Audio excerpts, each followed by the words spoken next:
Hey guys, this is McKeown coming to you from the eye of the storm.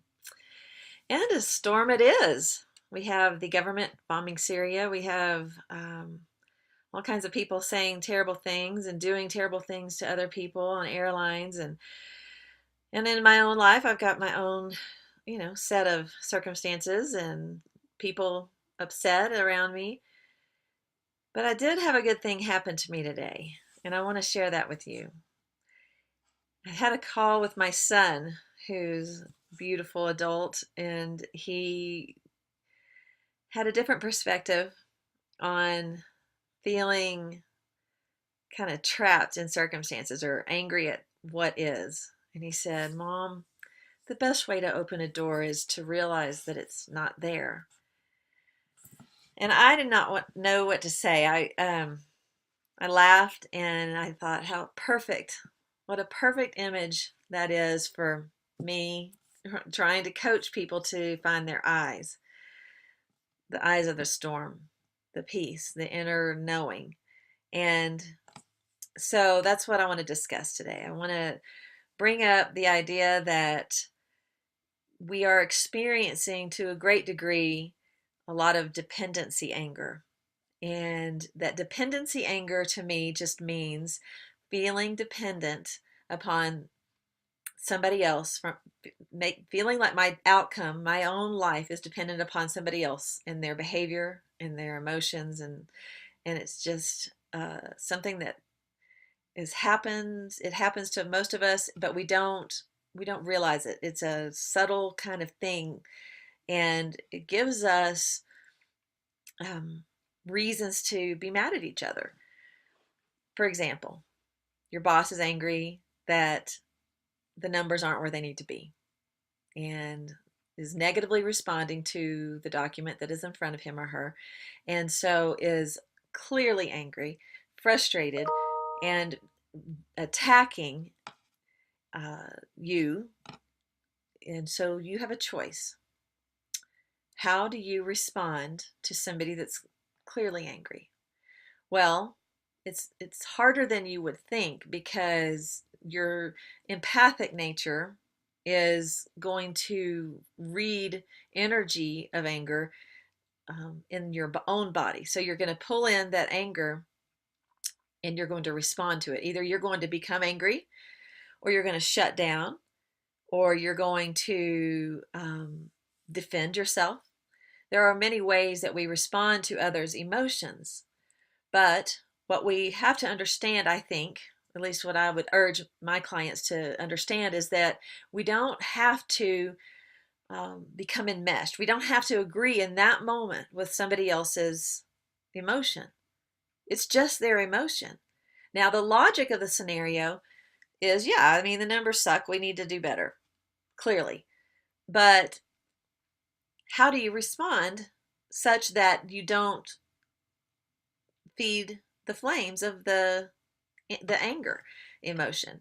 Well, that's where this eye of the storm thing comes in. So you can step into your eye and you can look for alternatives. And in fact, sometimes looking for alternatives will put you straight into the eye of your storm. In other words, it will put you into your peaceful state, your more powerful state, and it will allow you the opportunity to think. So instead of immediately defending or knee-jerk responding, I feel like it's important to understand that if you do choose to just negatively respond or respond in kind to the anger, then you are actually creating a door of limitation. You have put up a door and said, this is the only path. The only path is what this person is saying is the only path. The only way to look at this scenario is the way that that person's looking at it and feeling about it. Well, it's just not true. There are a million other choices, and you can choose any one that you want at any given moment. But we don't think like that. We just think in terms of attack and defend, and I'm in this scenario and I have to respond to that person, or else that person will get angrier. Well, that's not your problem.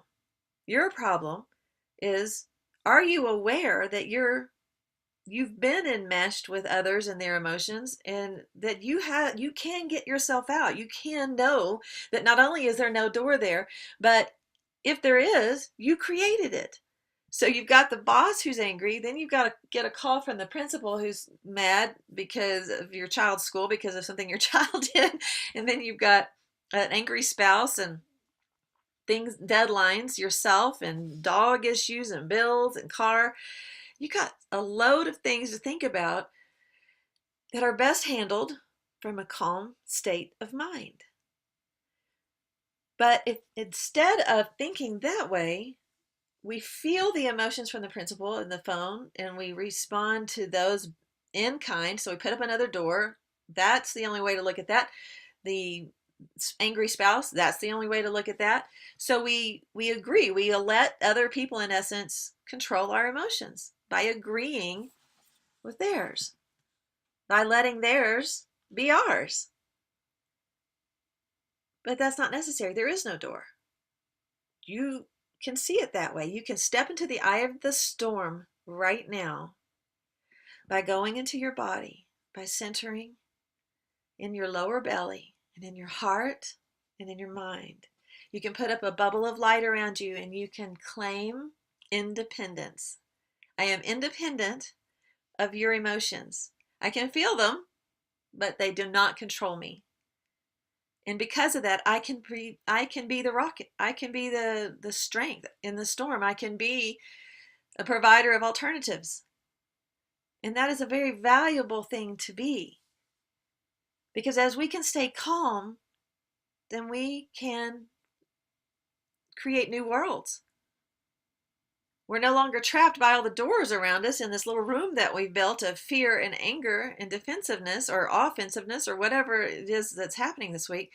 But we can move past it, and then brilliance will hit us. We have new ideas about how to help handle the numbers or why the numbers are what they are, so that there can be a greater level of perspective.